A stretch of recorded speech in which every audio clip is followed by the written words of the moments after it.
Full Metal, Full Metal, Full Metal, Full Metal. Full Metal is finally here. But now that we finally get to see his skill trigger percents, is he any good? 30, 60, 60. It's high percentages, but I don't know. I think we need to talk about it.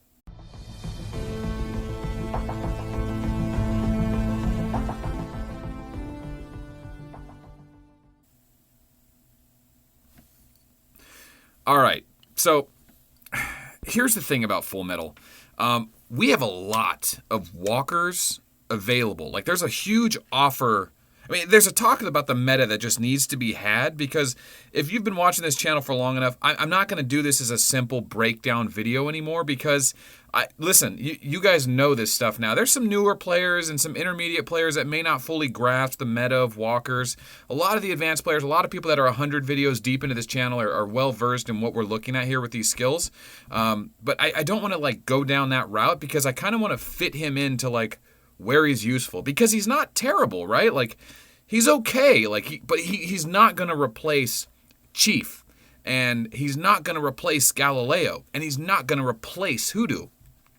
But he is one of the most powerful defensive, offensive commanders. Like, he doesn't have the defense of Rogers, but with his second skill, he can lower their dodge and crit. So their ability to mitigate damage, like Stellas and Plasmas, are going to suffer. He's going to have a positive effect on them. But it's not a guaranteed percentage, and it's not a guaranteed hit skill. It's a 60% enemy down ramp, or like if you look at Galileo and Blader, they are also 60% commanders, and what they do is they make themselves stronger, and every round you go against a Blader or a Galileo, they get stronger. Well, every round you go against a Full Metal, you get weaker, but there's like a cap here, right? Because Steam Cannon is lowering their crit chance. Now, crit chance is your ability to do bonus damage on a hit. So first you have to hit, and then your crit chance increases the damage of your base hit based off what your bonus to crit damage is. What I'm trying to say is that he's lowering their crit chance. Well, tier 10 infantry have a very high crit chance at a base 60 plus 120, because I have mastery 20 and 100 on the basic research. And then I've got another 80% or 87 from my hall, another 10 from my guild. Maybe I have myself buffed for 10%. I don't know. It's somewhere around, call it 220 is a fair number. 220. So in order to get value off of his primary 60% skill, you have to land that thing 3 times, 4 times, just to get 4 times to really mitigate their crit chance. So you have to survive 4 rounds and get that thing to trigger to really lower their crit chance. Now, when you do that, that's really going to hurt the freemium players. And I think this is important to distinguish between Eye of Abyss damage and Apocalyptor damage, right? Destructor damage. No, it's Apocalyptor. There we go.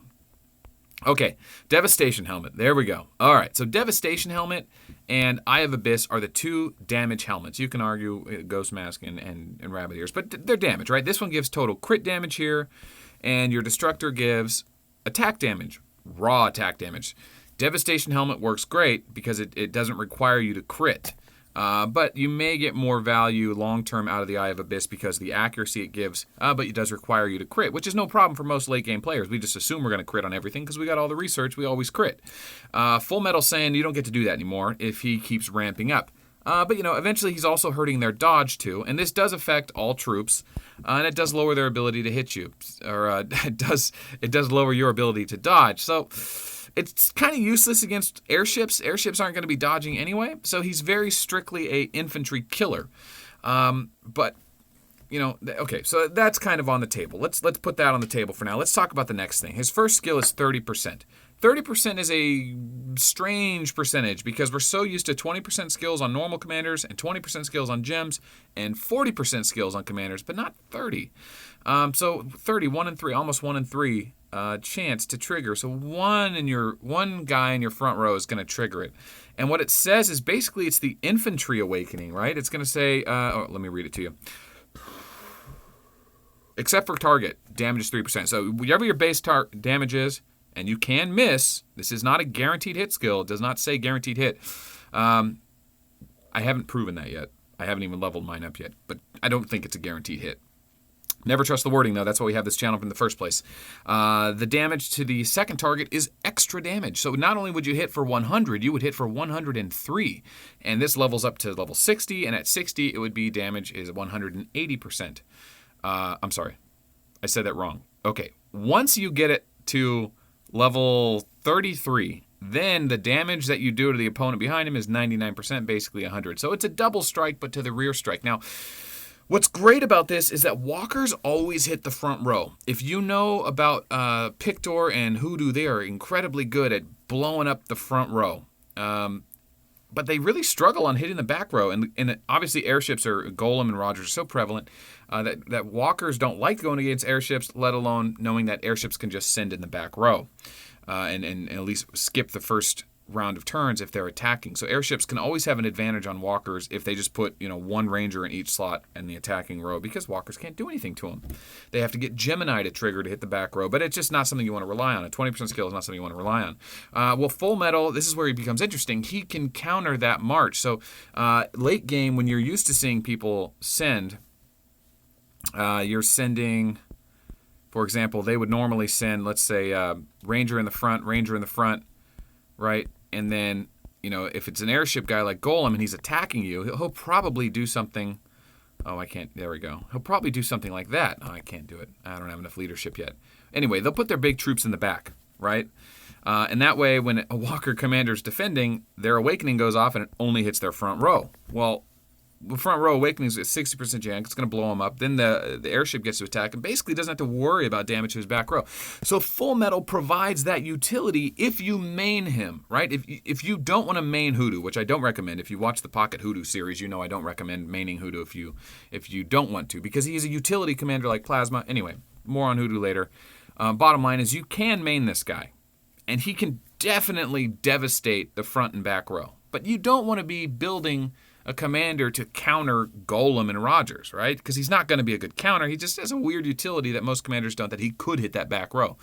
And, he could devastate infantry commanders like Stella, who would send in slots 1 and 4. But for the most part, all commanders nowadays, at least in my game and where I'm at right now, is everyone's sending in 1 slot bus formation, right? It's all in slots 1 or slots 2 if they're attacking.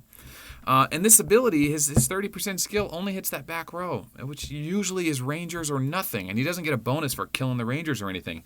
So the Awakening is a typical Awakening. Nothing special there. But I like what Fullmetal has to offer. I just think that, it would have been better if he was an infantry commander and his 30% skill was the Walker Awakening, right? Because infantry is suffering. Infantry only has Stella as a main, Plasma for utility and trading, and Bullet for ignore tier suppression. That's it. There's 3 infantry commanders. Airships kind of struggling too. I mean, you have Golem for the offense, Rogers for the defense, and Plasma and Blader for ignore tier suppression. But that's a 20% skill, and Rogers is a far better defender.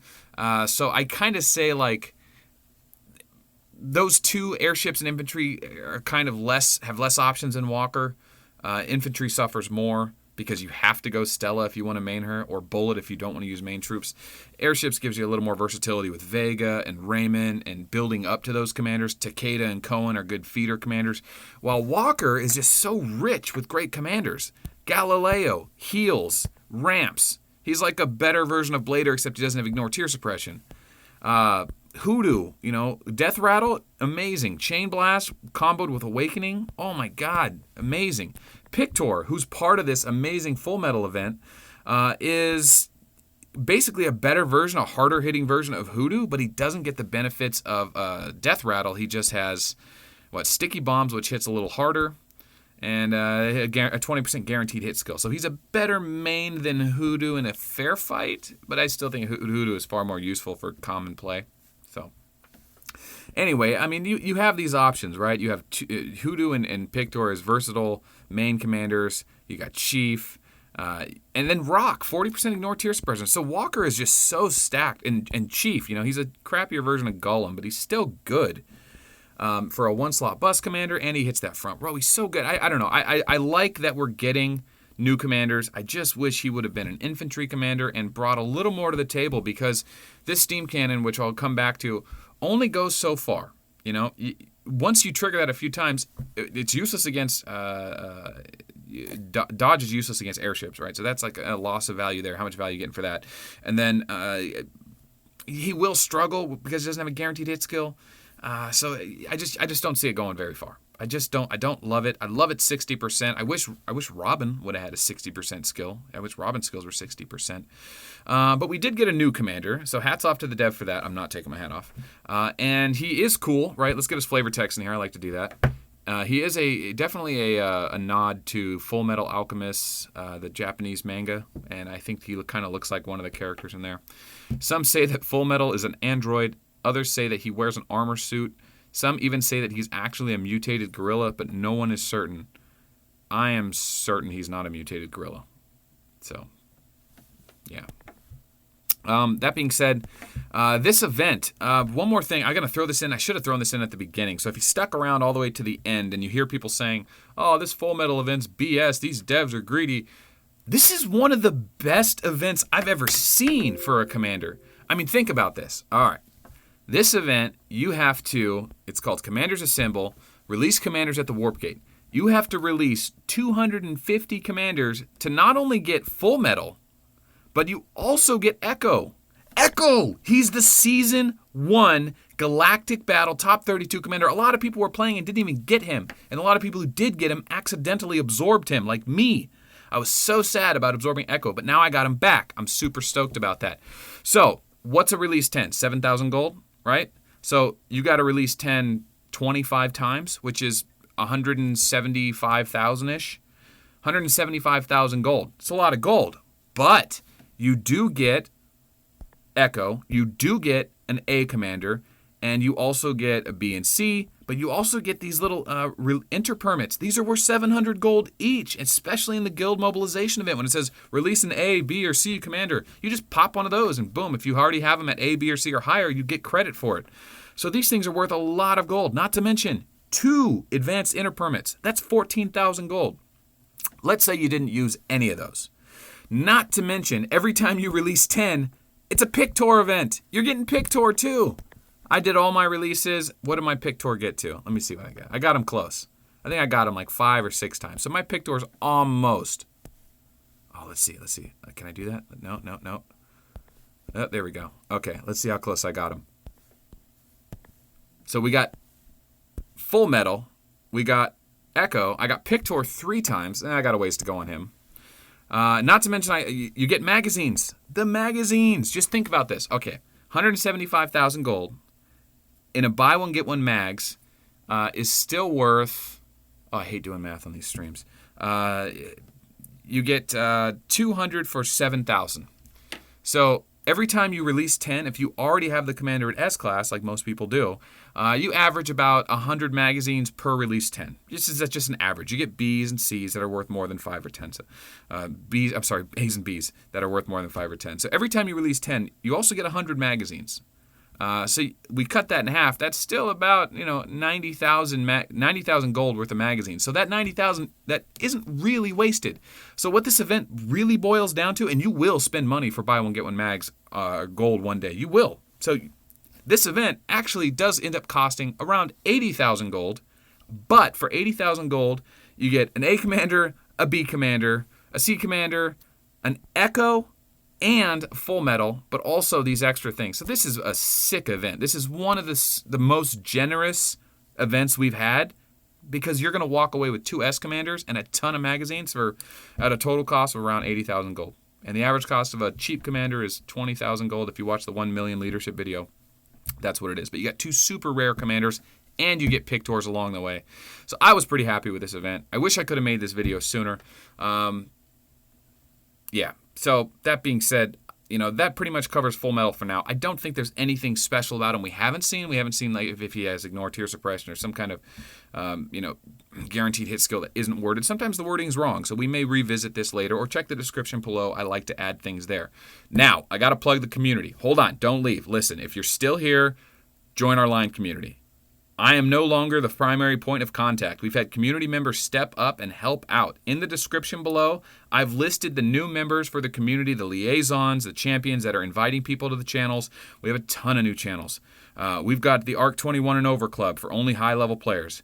We've got, of course, you have your own guild chat. You have the You Suck at Ark of War channel for people that watch these. We have the original channel that started it all.